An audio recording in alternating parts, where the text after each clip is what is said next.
So, well, good morning, everybody. Hope you're all well.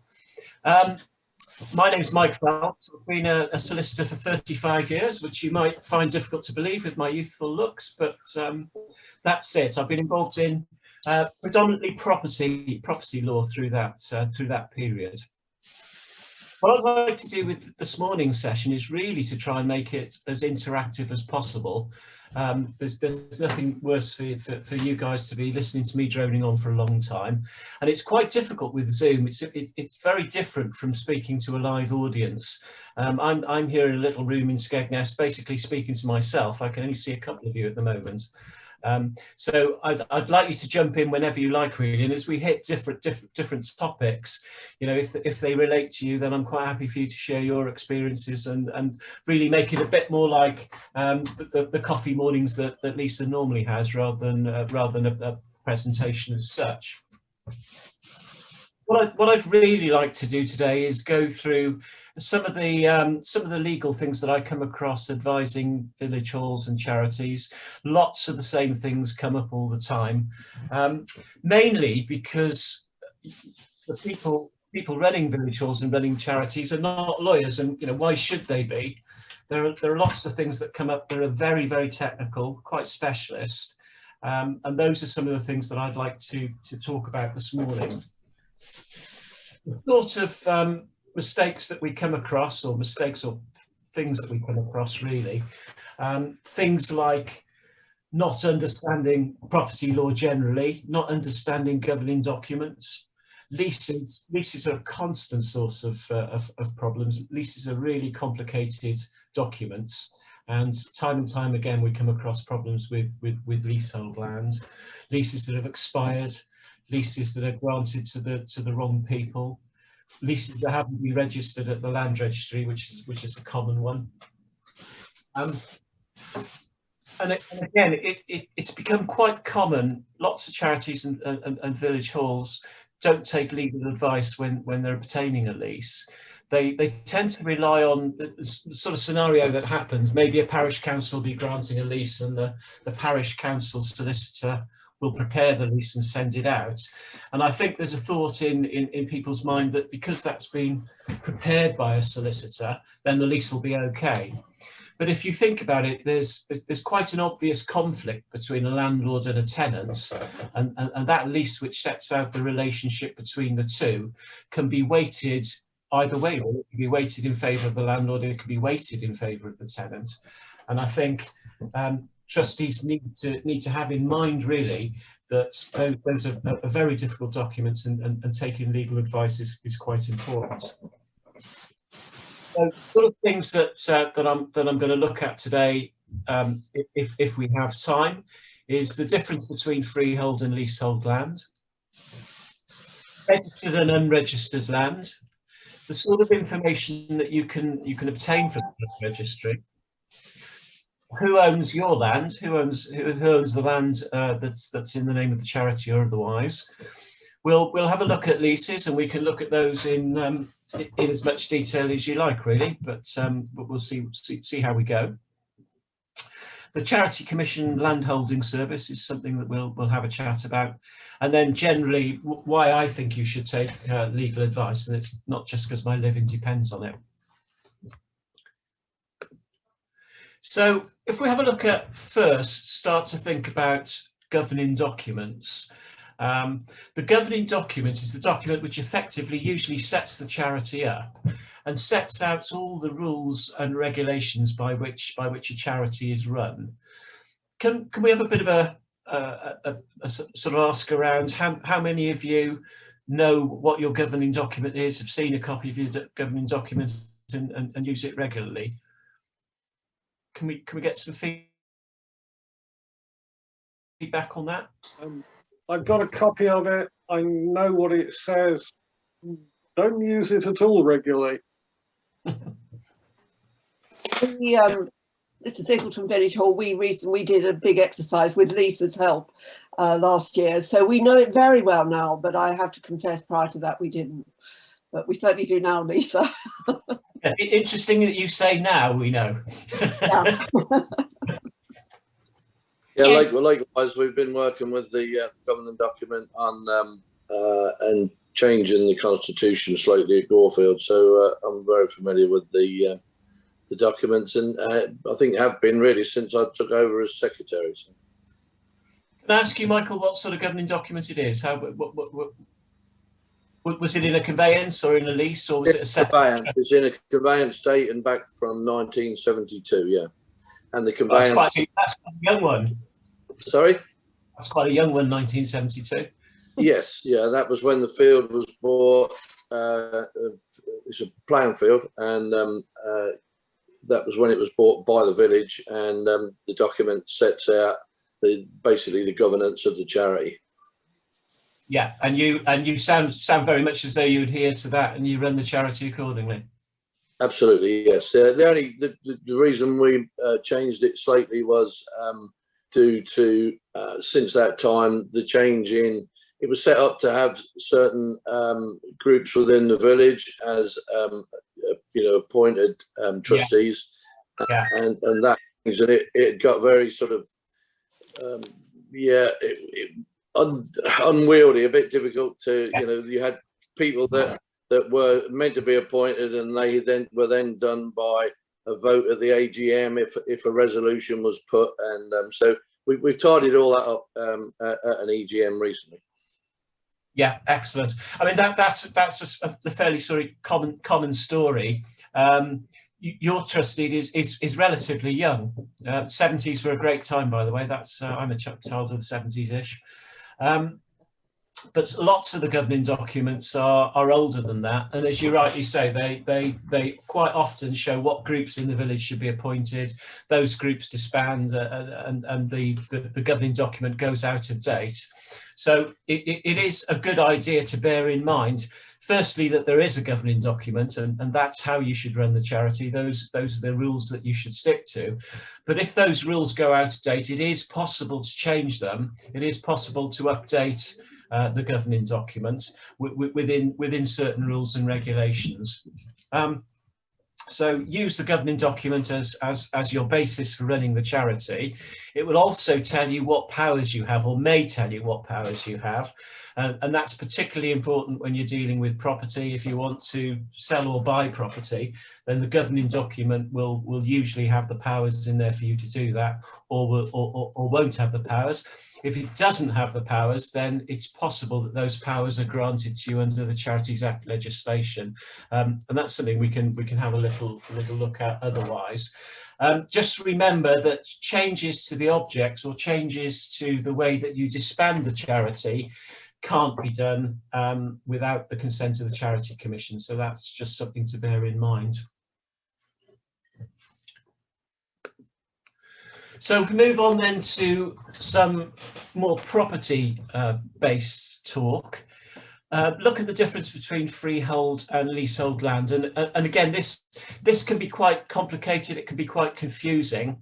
And if we look at freehold first of all, the real basis of freehold land is that the property is owned outright by the freeholder. So the whole land is owned by the freeholder. There is a sort of exception to that, really, and it's very, very technical. But essentially, all land in England and Wales is actually owned by the Queen. I've got a bit of a story which illustrates that. Many years ago, I acted for a relatively young lady whose unmarried partner had died. Their only asset was a very small flat in Lincolnshire, which wasn't worth an awful lot of money in the scheme of things, probably in those days about £20,000, but it was really all the couple had. Her partner, who she'd lived with for many years, hadn't made a will, and they weren't married. So the difficulty when he died, of course, was finding out where the flat passed. It was a freehold property owned in his sole name. Unfortunately, he died without any relatives, which lead to a number of problems. If somebody dies without a will, there are what we call intestacy rules, which set out a set order of whose right it is to inherit property. But of course, without any relatives at all, then the property actually reverts back to the Crown and goes essentially to the Queen. How that's dealt with in practice is that the Treasury solicitor gets involved, and we had to make a claim against the Treasury solicitor on behalf of this lady. Because she'd lived with him for so many years, then we had to bring a claim that she was really rightfully entitled to inherit the whole property. And interestingly enough, the Treasury solicitor was very sympathetic to that claim. They didn't really want to take the property on behalf of the Queen, but because they are dealing in a position of trust, they had to do two things. And the first was to advertise to the world in general to see whether there were any surviving relatives. And you can imagine, once you put an advert in the newspaper to say, are there surviving relatives, every nutcase in the world writes in and says, yes, it's me. And they have to investigate all those claims. And secondly, because they're in a position of trust, it had to go to court. And although they agreed to an order that the money came to my client, in fact, it had to go all the way through the court process. So the effect was, even though I didn't charge anything for doing that work, all the money was taken up by legal costs of the Treasury solicitor in dealing with the matter. So the poor lady ended up with nothing. So that sort of illustrates two things: the ultimate ownership of freehold land, and it's a great advertisement for me as well that you should all make a will. So if we then think about leasehold land, the difference between freehold and leasehold, effectively you're borrowing the property for a set period of time. So any of you who have halls under leases will have that hall for a set period of time, and at the end of that period of time, be it 10 years, 99 years, that the property will revert back to the landlord. Why would anyone do that? Well, leasehold is particularly effective for the use of flats and things like that, and I'm not really going to go into too much detail of why that happens, but the complications with flats are one of the reasons why the government have found it so difficult to modify leasehold law or modify it. But the essential use that you will come across really is so that the landlord can keep control of the property. He can make sure that his property is properly looked after by putting the right provisions in the lease. And with village halls, etc., it also retains the landlord's ability to use the land should the charity fold or fail to manage their property properly. Do any of you hold under leases?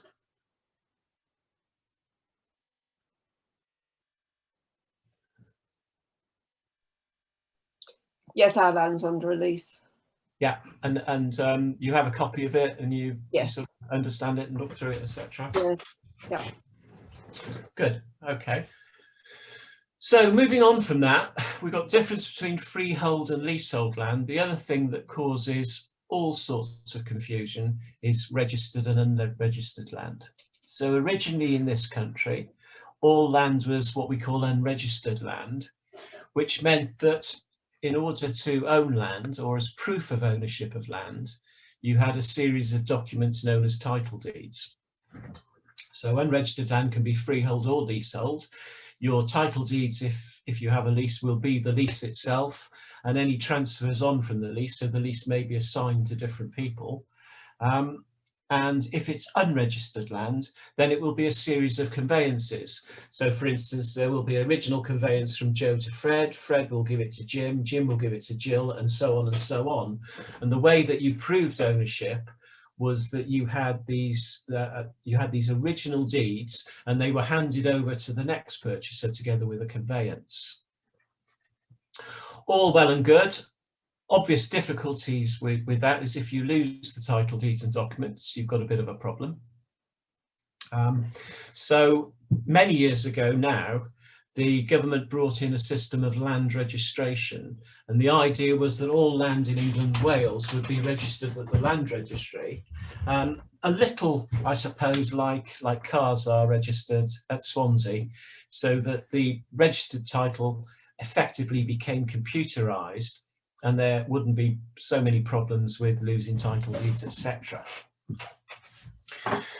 Because it's such a vast project to take in hand, this procedure goes over a period of time. So you will still find that there's lots of land in this country that isn't in fact registered.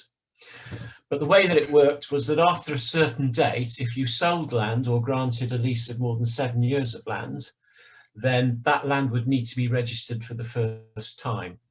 And I've put up on the slide there just some ideas of the various counties. So you've got Essex, for instance, areas in Essex between 1997 and 1990, various areas came into the ambit of first registration. So any transfers that happened after 1977 in a certain area of Essex would need to be registered at the land registry. And there's the dates for Cambridge there, which were the ones applicable to you, and that's between 1974 and 1986. So if you've got land in Cambridge that hasn't been conveyed or leased prior to 1974, it's likely that you'll still have unregistered title deeds and documents, so you'll need to keep them safely. Interestingly enough as well, appointment of trustees also should really give rise to first registration of land. But I suspect that doesn't happen very often. Can we have a little flick around as to who knows whether their land is registered or unregistered?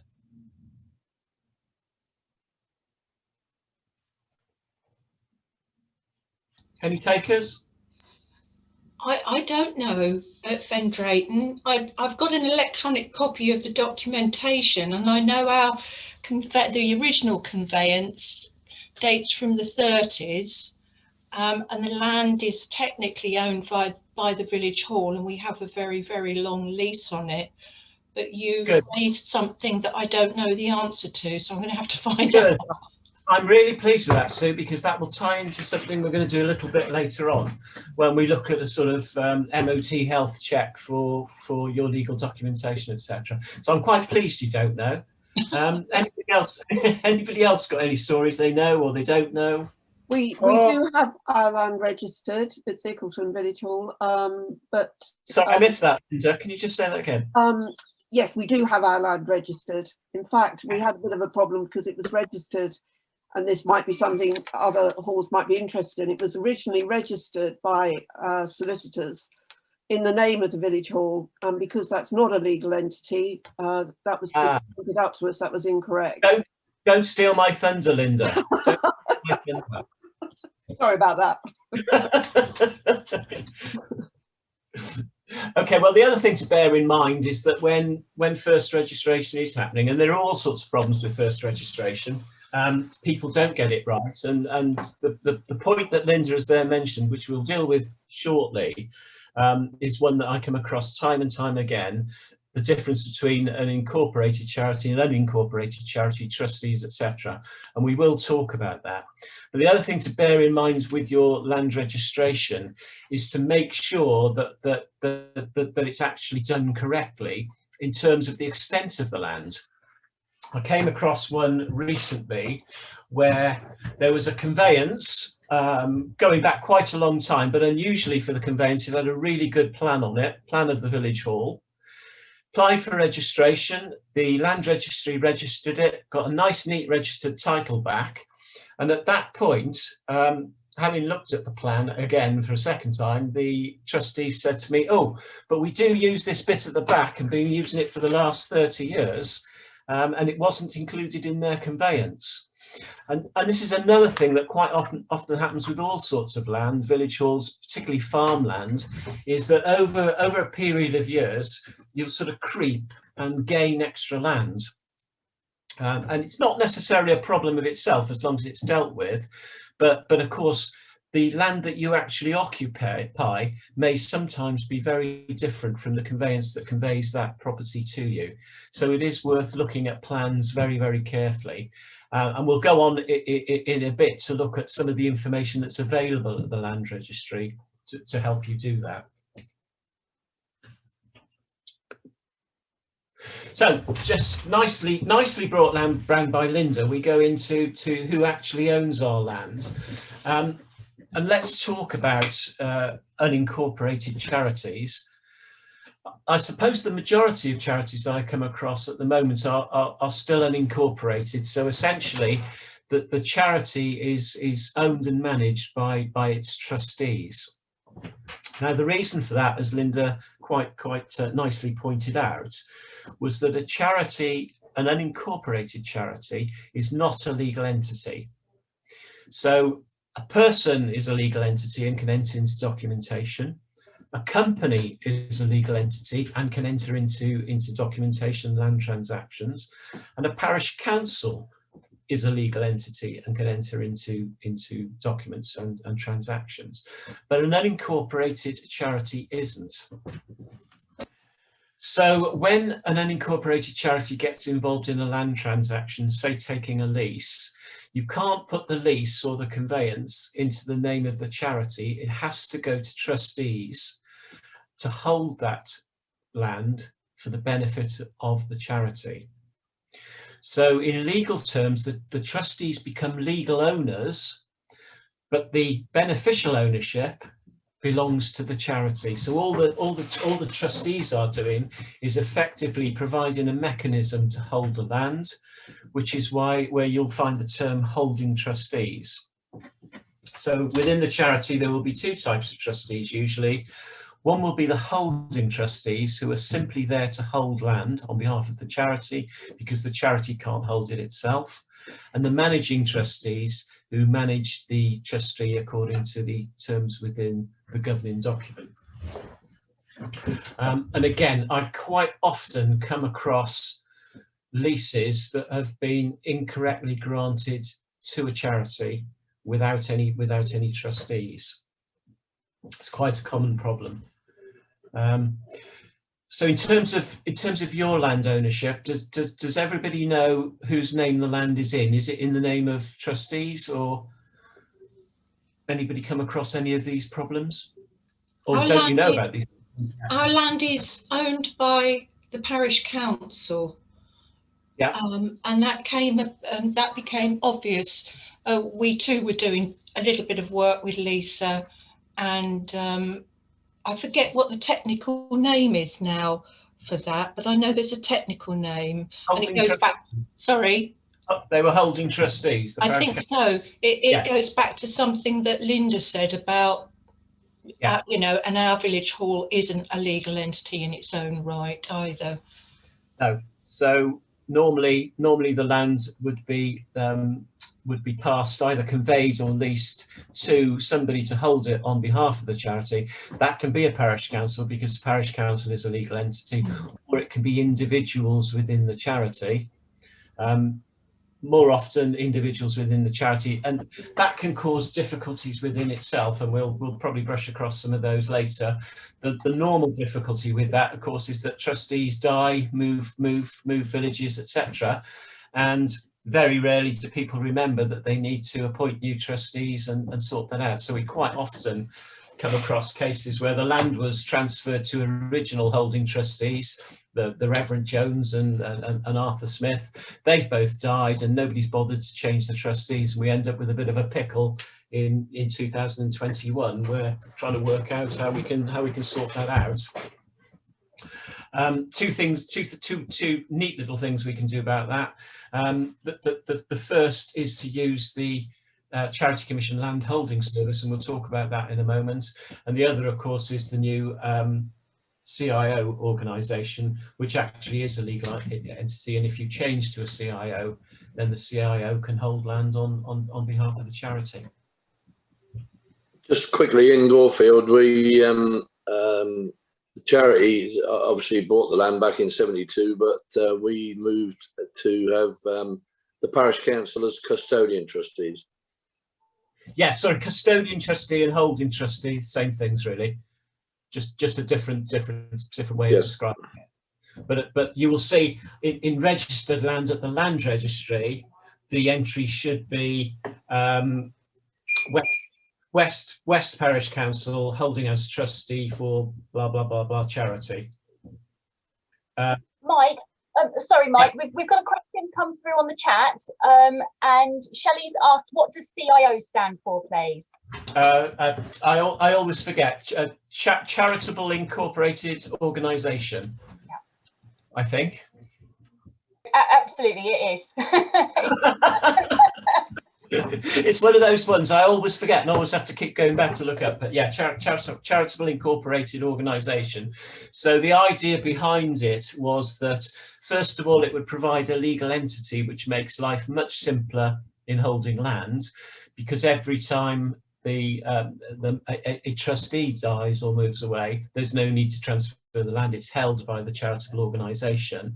And secondly, it provided a neat modern set of rules and regulations to actually run the charity with. So as we said earlier, lots of the old governing documents are outdated now. The rules are all sorts of very old-fashioned. The new CIO set of standard rules and regulations, you don't have to use those, but it's best if you do, provide a nice new modern way of dealing with charities in modern times. I'm going to have no, I'm not. I'm going to fire back. Just going to have a little look at some of the information that's available at the Land Registry. Some will be available to you as members of the public. Others are only available to business customers, but you, as a charity, could register as a business customer if you wanted to. Although it may not be worth it just for the sake of some information. But I just want to run through now what sort of information is available at the Land Registry, just so that we know. So first of all, we've got an interesting thing called Map Search, which is a free service. And I'm just going to put up an example of a map search just to show you what sort of comes up. So this property here in Lincolnshire is my house. Mike, I don't know if everybody else is in the same position as me, but we can't see that. Oh, I've shared it. Yeah, so I don't know. Was it on your desktop originally? I don't know. Yeah. It hasn't come through on the share anyway. Okay. That's a shame. Let me just try it again. It worked very well the other day when we did it. Yeah. Does that come up now? No. Okay. I'm just wondering what to do about that, because I'd rather like to go through this. I think it's quite a useful thing. So can you just bear with me for a second? Yeah, sure.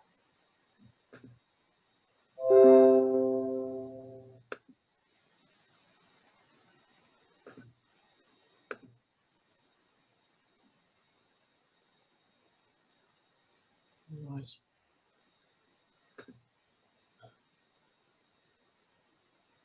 I think they have to be open on your desktop, don't they, first, in order for it to pick up on the share? Yeah, I didn't need to do that last time. Okay. It worked very well, but sorry, it's more difficult because I've got Zoom up on there as well. My screen presumably at the moment is not shared. No, not at all. Ah.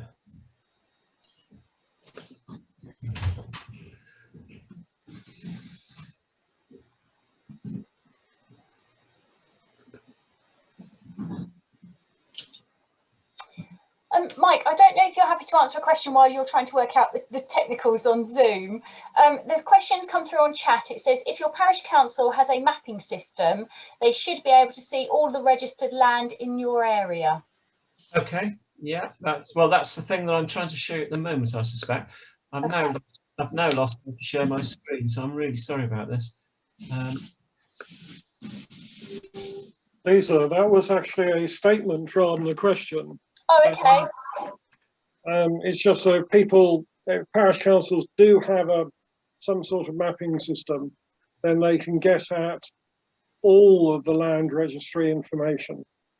So all of the plots that are registered, and there's an awful lot of them, but there are also some white bits where there isn't any. Can you see that now? Yeah, it's shared now. Yes.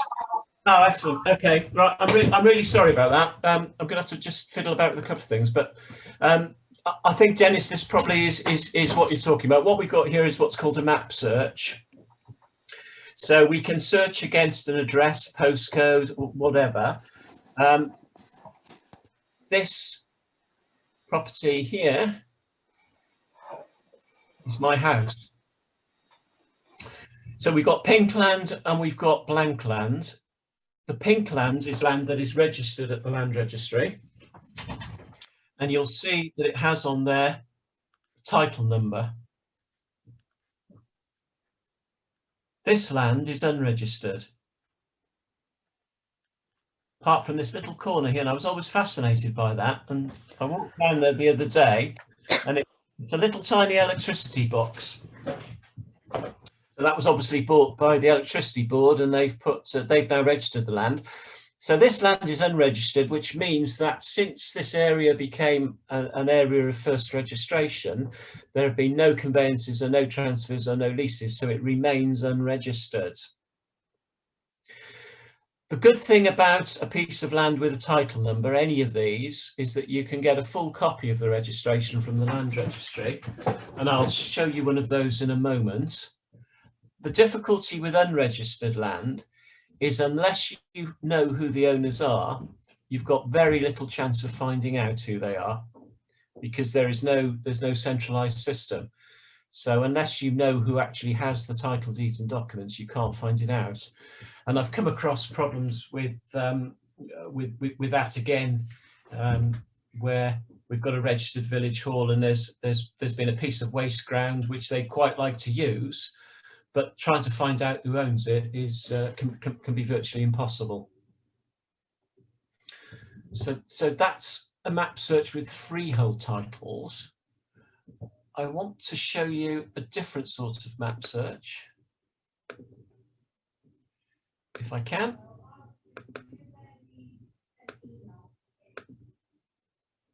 Oh, I know why. Sorry, let's get this. Sorry about these technical difficulties. We had tested all this and it was working. Are you able to see that? No, it hasn't shared at the moment. No? Okay. No. I have to keep ending the show, unfortunately.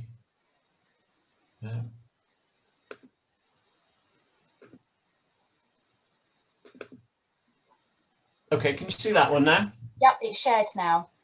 Lovely. Okay.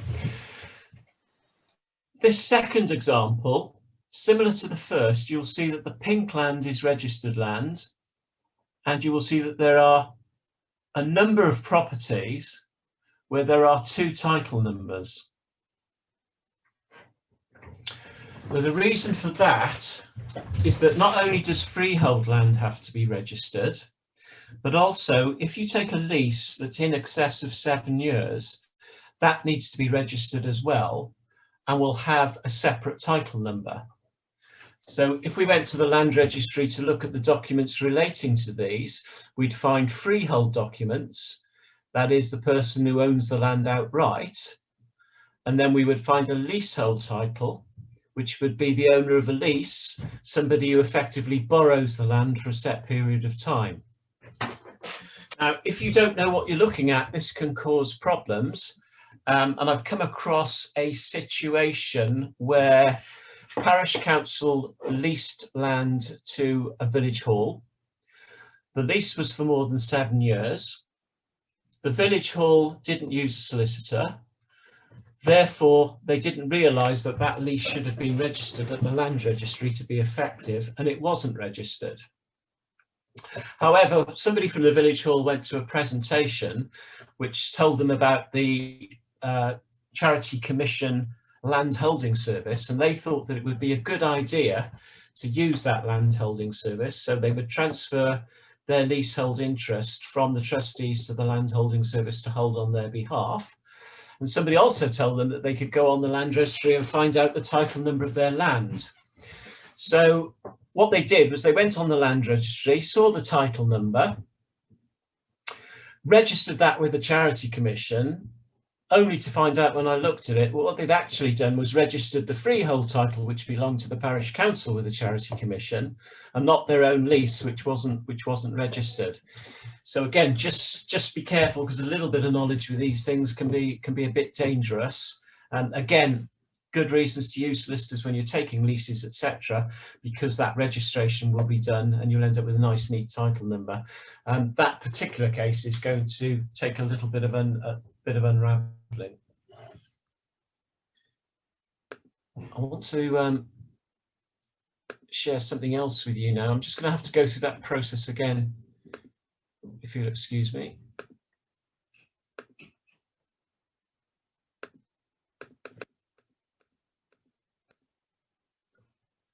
I want to show you what a land registry entry actually looks like.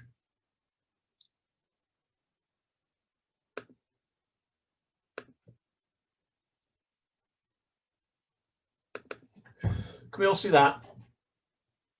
Can you see that, Lisa? Yeah, it's fine.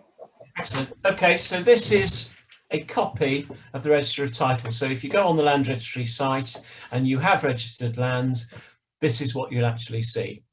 So it'll give you a title number. It will give you the date upon which you obtained the copy of the register. It'll describe the land with the address of the property, the postcode. It will give you the names of the registered proprietor. And in this part, we'll also tell you what rights, if any, go with the land. So for instance, there might be a right of way over a separate driveway, or there might be a right to take services across adjoining land. The charges register will give you a note of whether or not there are any mortgages on the land. For instance, you may obtain a grant as a charity, and as part of the terms of the grant, the people giving you the money might want to charge over your land to ensure repayment under certain circumstances. So this is where this would appear. And also in the charges register, you would have anything that adversely affects the title. So there may be covenants in there, for instance, not to use the property as anything other than a recreation ground, or not to carry on a trade or business at the property. And you'll find there are various things. I'm not allowed to take bricks, tiles or clay from my garden, which is just as well, because I hate digging it anyway. And there can be all sorts of things on this particular part of the title, but always wise to look at that, just to make sure that you know exactly what the terms of your ownership are.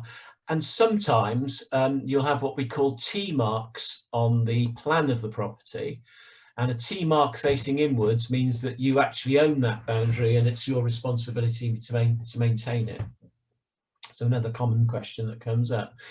So while I'm fiddling around, can I ask how many of you know whether you have registered titles, and if you do, whether you have actually seen a copy of the registry?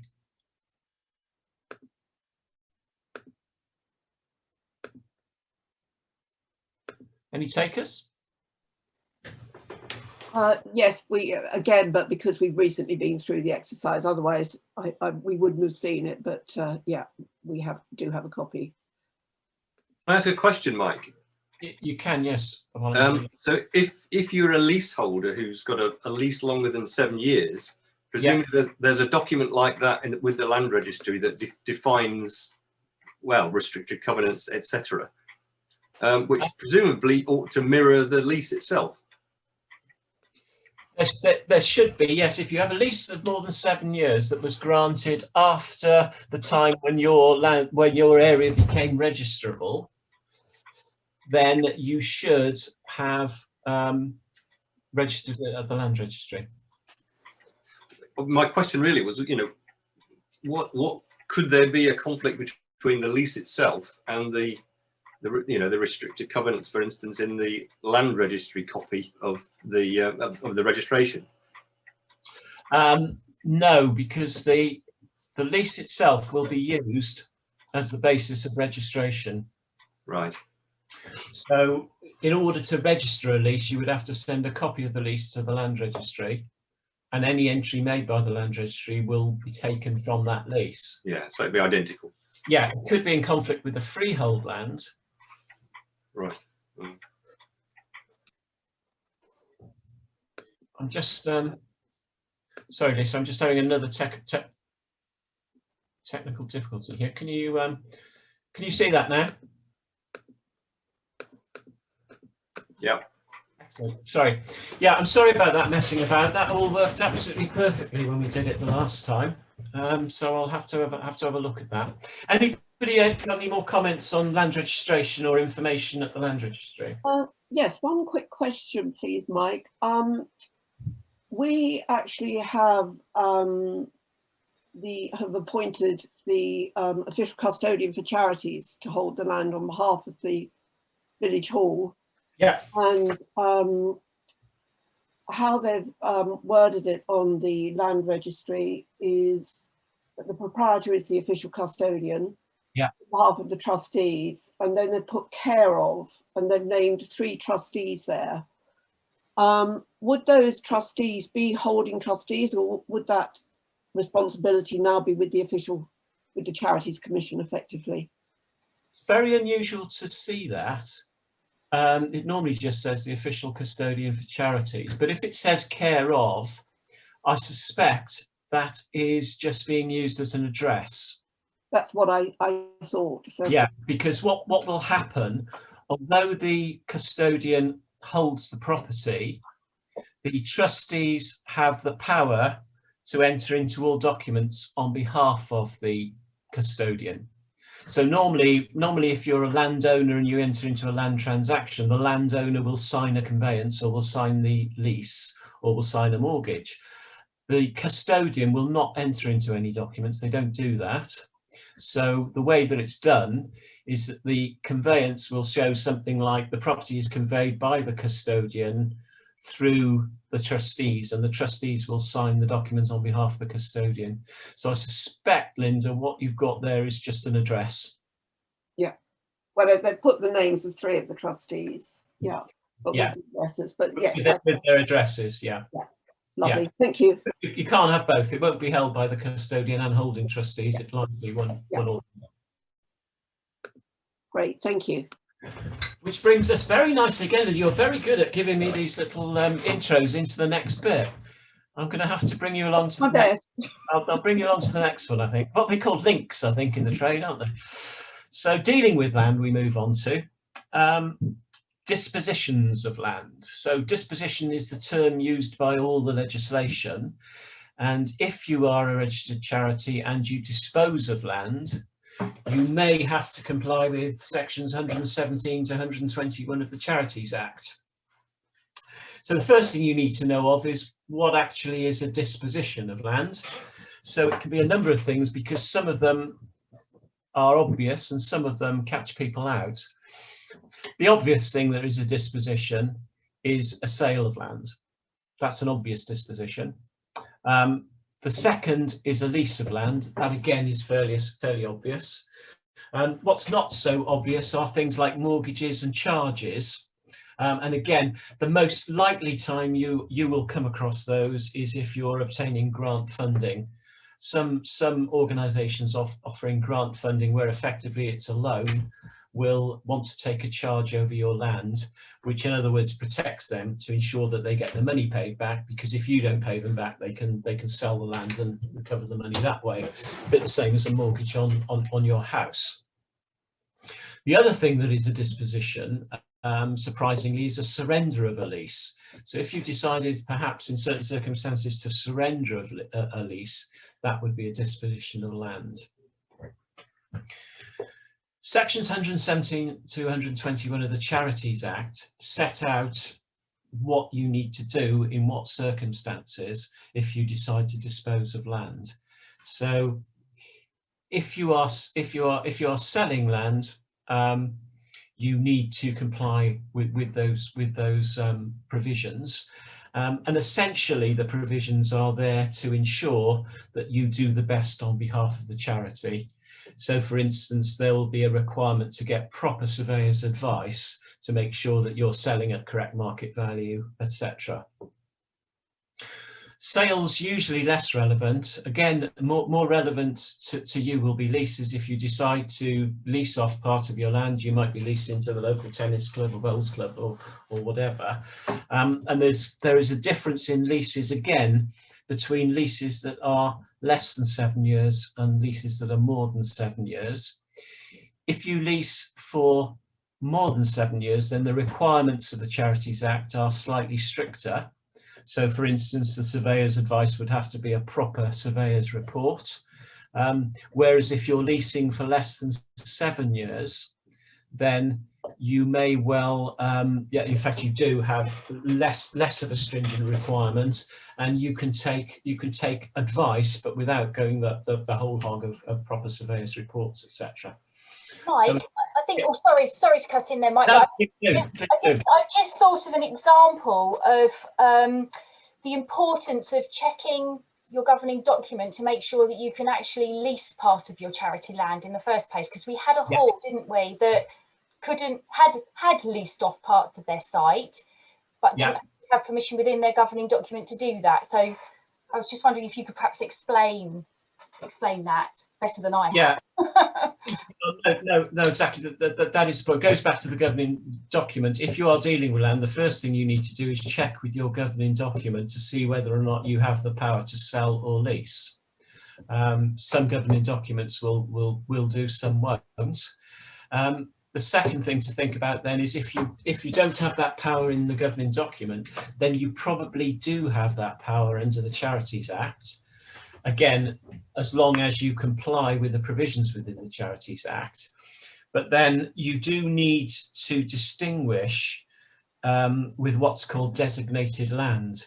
So if you have land that is given to you or purchased with the sole object of the charity in mind. So for instance, if you had a lease of land which said, this land is leased to you and you can only use it as this and it is for those purposes, then that's more than likely what we call designated land.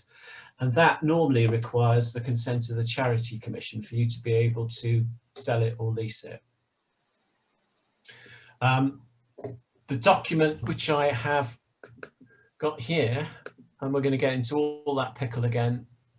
So I'm actually not going to go through trying to get it back up, but I have a document here which I can share with you, which is on the Charity Commission website, which takes the form of a decision chart, and it actually takes you all through these things very nicely, saying, first of all, you know, have you got the power in your governing document? If so, this, if not this, and it takes you right the way through it. So if any of you are thinking about dealing with land, that's a really useful document to have a look at. Any questions on dealing with land, or anybody come across any problems? A quick one from me. If the charity owns the land and the parish council are custodian trustees, yeah. If for example, for Gorefield, there's a bowls club on site that the conveyance recognises. Yeah. What happened when the parish council became custodian trustees? We basically entered into an agreement or a lease with the bowls club to give them sort of security of tenure, if you like. Yeah. Who should that have been in the name of, the parish council or the charity? The parish council needs to grant the lease because they are the legal owners of the land and have title to it. What I would do in that circumstance, I'm just doing one at the moment, is I would make the landlord I would refer to both in the document. So I would refer to the charity as being the landlord, but that the parish council as holding trustees lease the land. Okay, I'll probably be digging that one out and sharing that with Lisa. Have a look at in a later date. yeah. Again, it's a common thing because the charity is unincorporated, it can't enter into the lease. No. Okay. Thank you for that. Yeah, it's again, I say a common problem. So leases themselves, goes without saying, I've said it on countless occasions, complicated legal documents. It's the document that sets out the rules, the basis of the relationship between the landlord and the tenant. Very complicated. Amazing how many people do not take legal advice when they're taking a lease. Also, just as an aside at this point, you remember we said that a lease of a document is a disposition, so you need to comply with the Charities Act, etc. A license of land isn't a disposition, so you don't need to comply strictly with those rules and regulations. Beware, because the difference between a lease and a license is, again, an extremely complicated thing. A license can be a great little mechanism for certain things, but you have to be very careful, because what you can't do is grant something, call it a license, when it's actually a lease. So although licenses are quite common in village hall and charity work, you do need to be very careful when you're granting them, and to make sure that we know exactly what we're doing when we grant them. Just to give you some sort of an idea of what's in a normal lease, land registry prescribed clauses, essentially at the start of the lease. If a lease is going to be for more than 7 years, as I said, it needs to be registered at the land registry. So what we do is we have a set of clauses at the beginning, which gives the land registry a summary of what the rest of the document is going to hold. And it's just really for land registry purposes, but that needs to be in a lease of more than seven years. The parties sounds very obvious, but again, through some of the discussion we've already had this morning, shows how complicated it can be to actually work out who should be party to a lease. Should it be the holding trustee? Should it be managing trustee? Should it be the charity itself? And we've sort of dealt with those problems and points as we've gone along this morning. But again, amazingly, how often you'll see that the parties are actually wrong in a lease. And having a lease granted to an unincorporated charity with nothing else per se can mean that you actually have nothing at all.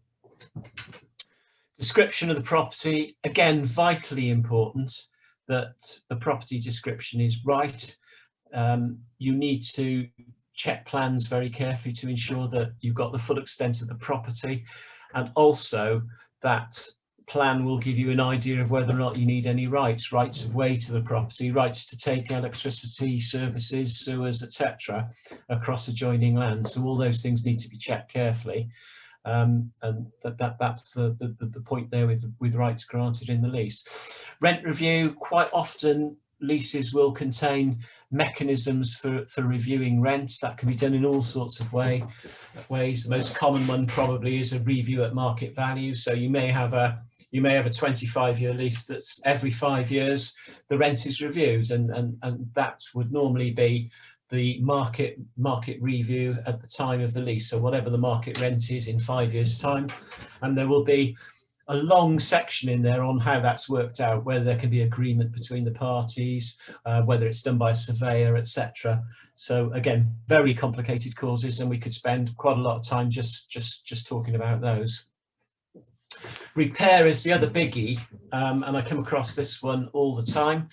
You may have what's called a fully repairing and insurance lease, which is a lease which says we grant you this property for 99 years, thou shalt keep it in good repair and thou shalt insure it. And again, we could talk for a long time about repairing obligations. The repair goes back to the description of the property, because normally a repair will say you shall keep the property in good repair. And if you have a whole of a building, then that may be more obvious, but if you have a part of a building, you need to know who's responsible for repairing the main structure and the roof and the foundations, etc. Again, repair causes all sorts of problems, because quite often you'll have a lease that's just expiring, it's been there for 25 years, you were meant to fully repair, you haven't really done it. And on the grant of a new lease nowadays, there has to be what's called an EPC, which is a document by an official EPC provider who tells you how efficient the property is for environmental purposes. All new grants of leases will require an EPC to be obtained by the landlord before the landlord can grant the lease. And then we can have all sorts of interesting things. If the EPC effectively is a fail, the property can't be let or shouldn't be let until that's put right. And we can have arguments about whose responsibility it is to put those repairs, either repairs, are they improvements, which may not be covered by the existing repair clause in the lease. So that throws up all sorts of nice arguments. Anybody got any points on the things that we've talked about so far on leases? No questions coming through, Lisa? Sorry, I keep forgetting I'm muted. No, there's no questions at the moment. Okay, so just to flick through some of the other clauses. Insurance: who's responsible for insuring the building? Will it be landlord? Will it be tenant? Usually the landlord would want to insure and get the money back for the premium from the tenant. But again, all sorts of other things can be put in those clauses. If the place burns down, should the rent be suspended? If the place is not rebuilt within a certain amount of time, can the lease come to an end? All sorts of complications in those clauses. Use of the property: what can you use the property for? And again, you'd want to make sure in the lease that was properly put there. Yes, it may be used as a village hall. There may be prohibitions on you assigning the lease or giving the lease to anyone else or subletting. And again, lots of village halls are okay for short-term hires, etc. So we want to make sure that the clauses contain the right things there. Mike, one I have seen is a historical one where a lease included a clause about the sale of alcohol because the land was owned by a church. Yeah, that's another good one for a village hall to look out for, especially if they've got kind of a historic lease dating back. You know, it's a 99-year lease or something. Sometimes really quirky things, can't there? Yeah, there can be all sorts of strange things in there. So again, well worth making sure that you know what your lease says, what you can do, what you can't do, and on renewal, rather than just copying the old lease, whether or not this should be modernised and brought up to date, so that you don't have these things. A bit like changing a governing document and moving over to CIU, where you've got nice modern clauses that everybody understands. Same occurs in leases, really. You know, if you've now got a 50-year lease that's expiring, a lease that was drafted 50 years ago is probably not going to be acceptable in today's terms. So it's far better to make sure that your solicitor enters into a nice new document, rather than, you know, as I have seen, just copying the old lease and going from there. Mike, we've got a comment come through. Shelley has asked, who do you approach in order to get an EPC done if it's needed? Do you mean who can actually provide the EPC, yeah, or who should get the EPC? If you go on the internet, there's loads of independent EPC providers. It shouldn't cost too much money, but there's lots of them. They're not usually the full surveyors. They're usually specialist EPC providers, but there's loads of them, because nowadays all property needs an EPC. If you sell your house, you've got to get an EPC, and they last for 10 years. So there are lots of people out there who will provide you with an EPC, and the EPC will provide you with a certificate which will say what category your property is in, and will also provide a report which shows you what work needs to be carried out to bring it up to spec.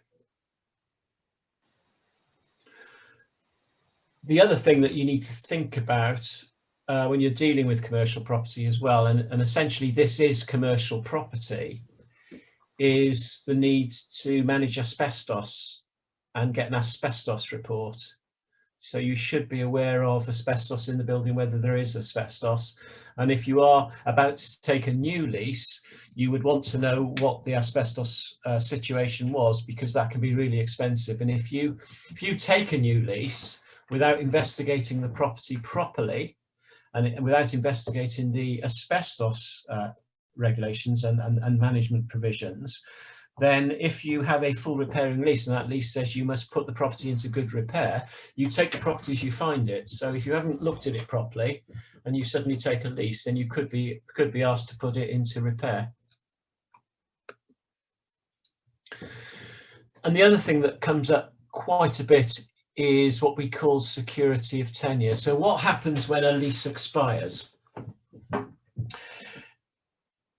What we're dealing with essentially with most of these leases is that they will be classed as business tenancies, because the organizations that you run are commercial organizations. They normally handle money.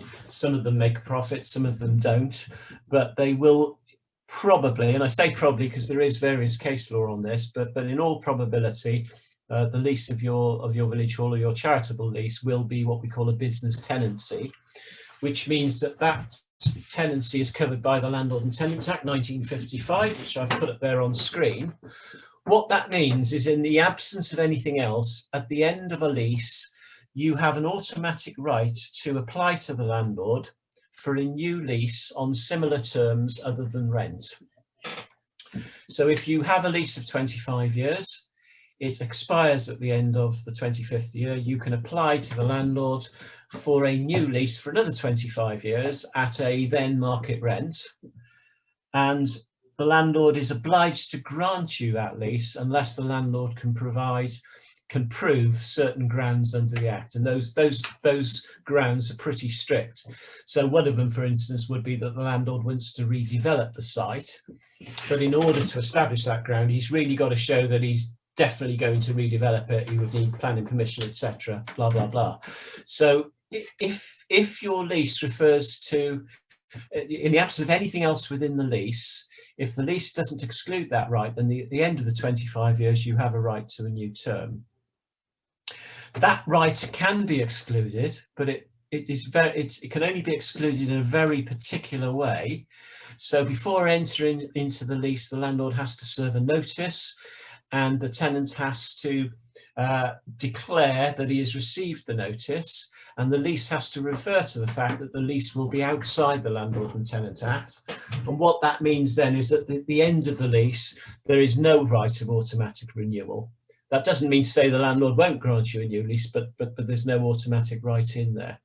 So again, if you are taking a new lease of premises, or if you are granting a lease, you need to consider this. What do you want to happen at the end of the lease? So if you're giving a lease for 10 years to your tennis club, at the end of those 10 years, do you want them to have an automatic right to renew that lease, or do you want to retain total control and say, no, you won't have the automatic right to remove to a new lease. We're going to remove that, but that doesn't stop us at the time granting you a new lease if we want to. So again, things that you need to think about. While we're thinking about making decisions on behalf of the charity, please bear in mind that your obligation as trustees is to do the best for the charity.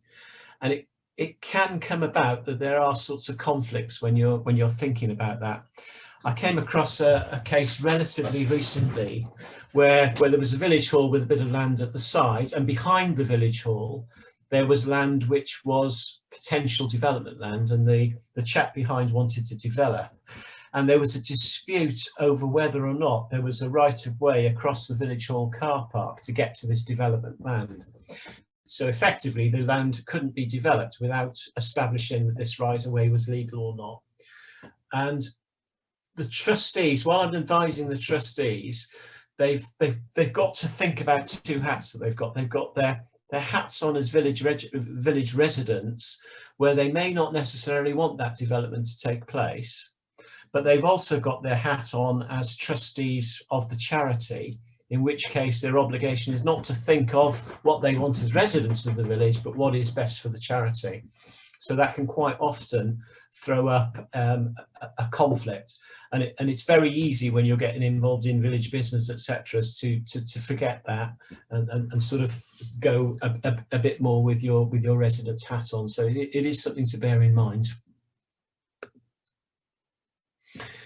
The official custodian, I think we've spoken about that, and we've heard some of the examples. If you are an unincorporated charity and your land is held by holding trustees, then it's usually a good idea to pass over to the official custodian. Firstly, because, and mainly really because that avoids the need for you to transfer the land every time there are new trustees. If trustees die or move away from the village, then you would need to transfer the land from the retiring trustees to the new trustees. If the property is in the name of the official custodian, then you don't need to do that, because the official custodian just carries on forever. And again, as I said earlier, any documentation, etc., you can sign on behalf of the official custodian, as long as you're playing within the rules and complying with the Charities Act. You don't need to do that, to use that, if you're a CIO, because if you're a CIO, again, you're an incorporated body, so the CIO can hold land in its own name. A quick one, if I can, on that. Yep. Using parish councils as custodian trustees, I mean, basically it's the parish council, regardless of who the councillors are. So as councillors change, the parish council remains custodian trustees. Yes, that's a good point. Yeah, excellent point. And it also leads to another point as well. Just remember, the parish council are holding trustees, and they have to do what you tell them. And again, I come across this a lot, where, you know, within villages there can be sort of almost a dispute between the parish council and the charity. The parish council are obliged to do what the managing trustees say. They are only holding the land in name only for the charity. So if you enter into if you want to enter into a transaction, the managing trustees have authorised it, it's lawful, then the parish council have to execute that document. Thank you. I was going to talk about, should I take legal advice? I just want to take a quick moment to talk about mediation. One of it's a very, very useful way of dealing with disputes. It's becoming more and more common in legal proceedings. The idea is that parties in a dispute will jointly appoint a mediator, who's an independent person, who effectively facilitates discussion between the parties in dispute. It's normally done face to face on sort of one day type mediation. There are other ways of doing it on the telephone and Zoom, etc. But it effectively works very, very well with disputes. And I know that you all come across, or lots of you will come across disputes within the village, with parish councils, with managing trustees, etc. And some of these disputes can go on for ages. And if you start to get lawyers involved, they can get extremely expensive. And some people tend to get, you know, very entrenched in positions, etc. Very effective way of dealing with it is to appoint an independent mediator and try and just deal with the whole thing in a day. And you normally find that once people have had an opportunity to speak at a mediation, and the mediator can sort of carefully question and bring out various points, it's a very, very effective way of reaching hopefully a resolution. So it's always something to bear in mind. And my question there, you know, should I take legal advice? I think the answer has to be yes. And I've seen on many occasions trustees wrestling with, I don't want to appoint a solicitor because they're going to be expensive, they're going to cost the charity money.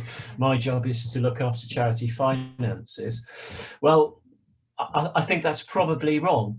The answer is, as trustees, you have a duty to do the best for your charity, and, you know, entering into complicated legal documents without legal advice is not doing your best, and I think could lead you to being in breach of trust.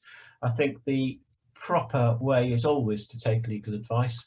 It's the sort of commercial thing that you should do, and I don't think you can be criticised for spending charity money on legal costs, when really you're doing the best for your charity to make sure that it gets the best advice and that all the documentation is entered into properly, etc.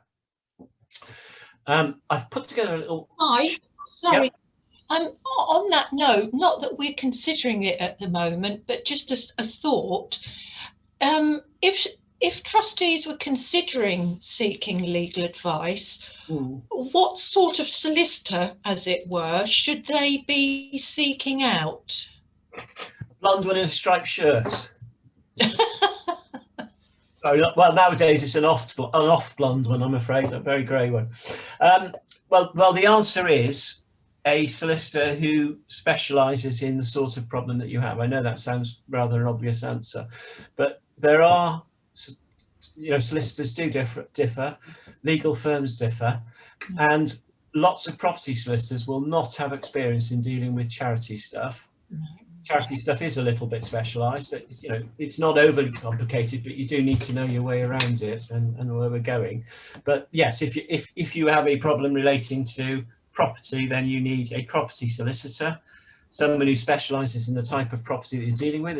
If it's a lease, and also someone really with experience of charity work, because I do come across leases that have been granted by solicitors and they're granted to unincorporated charities, and are a bit of a mess, quite frankly.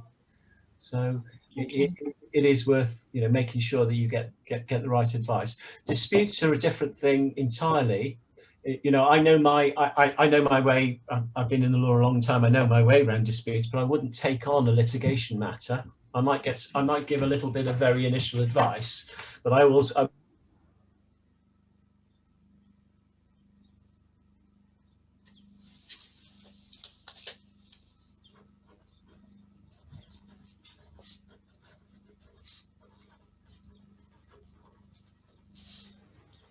I think Mike's broadband might have frozen. It's certainly frozen my end. Is that everybody else's experience? Yeah. Yeah.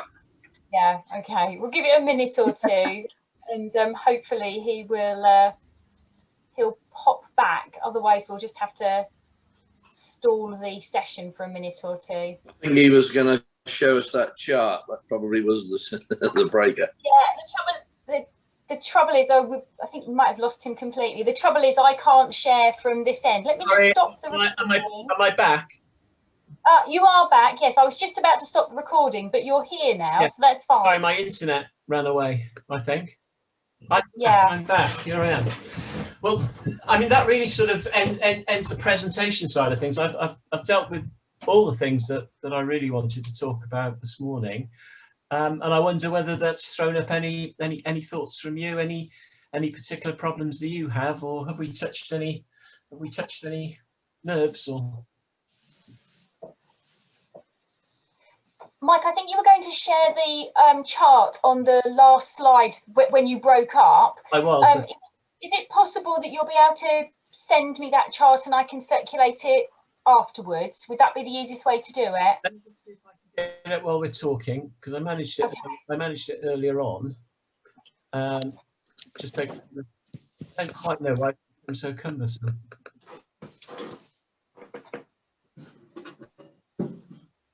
Second.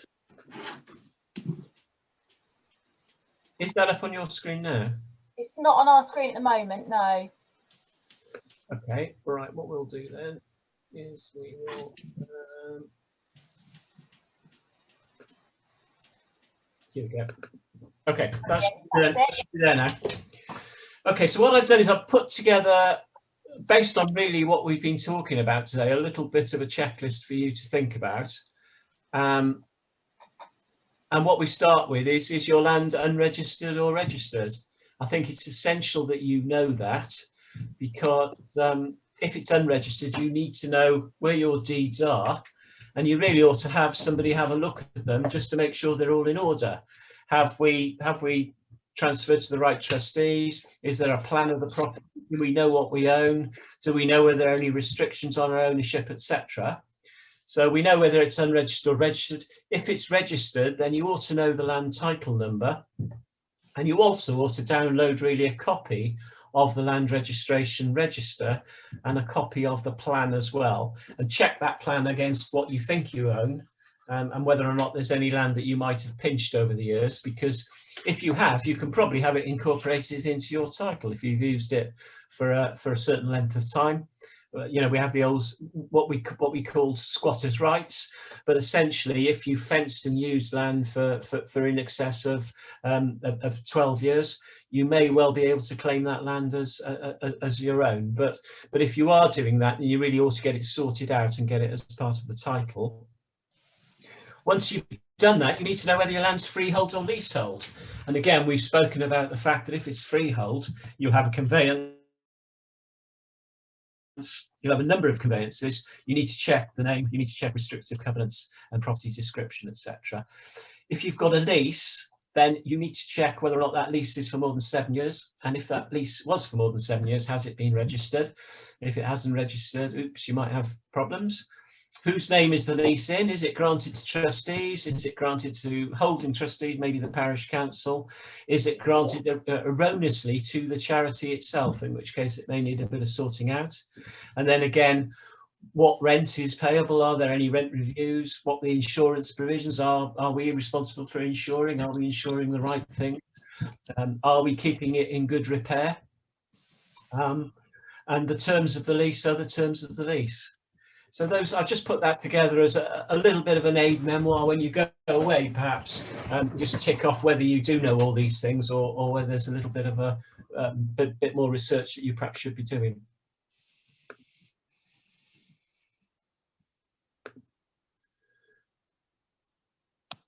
Anybody got any points on that? Have you are you all sort of aware of all those things on the chart, or?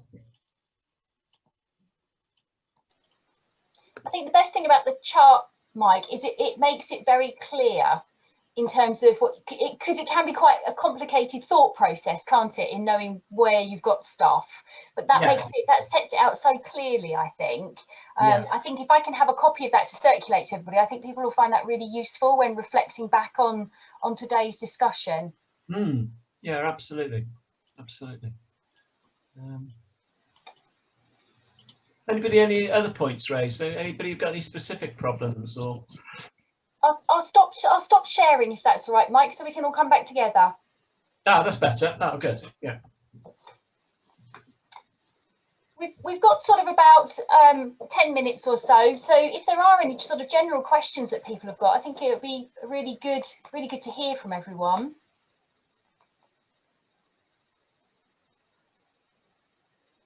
No, everybody's very quiet. Yeah. Nothing for me. It was very helpful, though. Very helpful indeed. Good. Yeah, that was the point I was going to make. It's been a useful presentation, so thank you very much.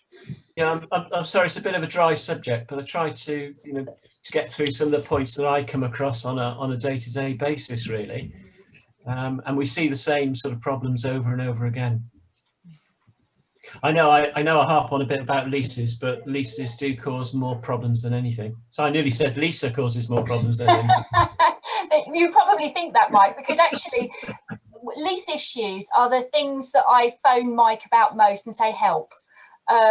Because it just seems to be a problem that comes back and back and back time and time again, and it's always a little bit different each time. It seems to throw up sort of unique situations for each sort of village hall. So I think if you have got a lease after today's session, it is worth reflecting on that. And I was dealing with a hall the other week that the trustees have never read the lease, and I looked at the document, and in this particular lease there was lots of things that the trustees should be doing, like painting the building. It was very specific about what parts of the building should be painted and how many years in between these decorations, in the period of time, and it was very prescriptive, and the trustees haven't been doing any of it because they just weren't aware of what was in the lease.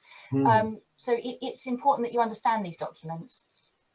Yeah, that's just another thing on that as well. There's a clause which should be in your lease as well. If you are one of the trustees who signed the lease, then you would want a clause in there limiting your liability just to the assets of the charity, not to any of your personal assets. So that's another thing. That's a really good point. yeah. And on that point that Lisa said about telephoning me, I'm quite happy to speak to people on the telephone and give you a little bit of advice or point you in the right direction. We're not all soulless money grabbing solicitors. So, Mike, you're happy for me to send your email around to everybody that's attending today? Absolutely, quite happy to do, you know, odd email or odd telephone calls. I think it's helpful sometimes to have somebody who can just point you in the right direction, even if that's saying, you know, you do need to take legal advice on this, and you know, this may be the cost of it. But other times they're relatively straightforward things, which I'm always happy to deal with. I think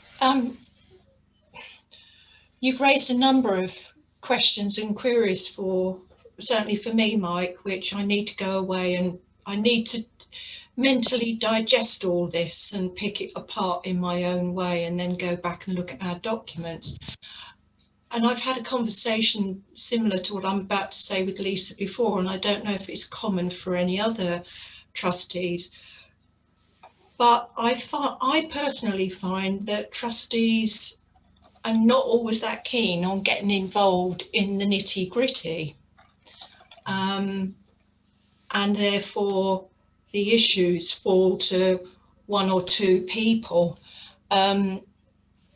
which makes it can make it quite a burden actually at times, because you're constantly trying to cover things. And as you quite rightly said at the beginning of the presentation, I certainly don't have a legal background, far from it. Hence my need to sort of inwardly, mentally digest what you've said and then sort of think and look at the documents. So it's really a comment, not a question. No, I mean, that's fine. And I think, you know, it is a huge responsibility, and it's very difficult because you're all good people trying to do good things for the village and good things for your charity, and that can sometimes lead to huge responsibility. But you know, do the right thing is what I say. Take that advice. Don't deal with it on your own, and you know, possibly get it wrong. Take the advice. That's what we're here for. And usually, as you say, Sue, we'll find two more problems that you didn't even know you had. So.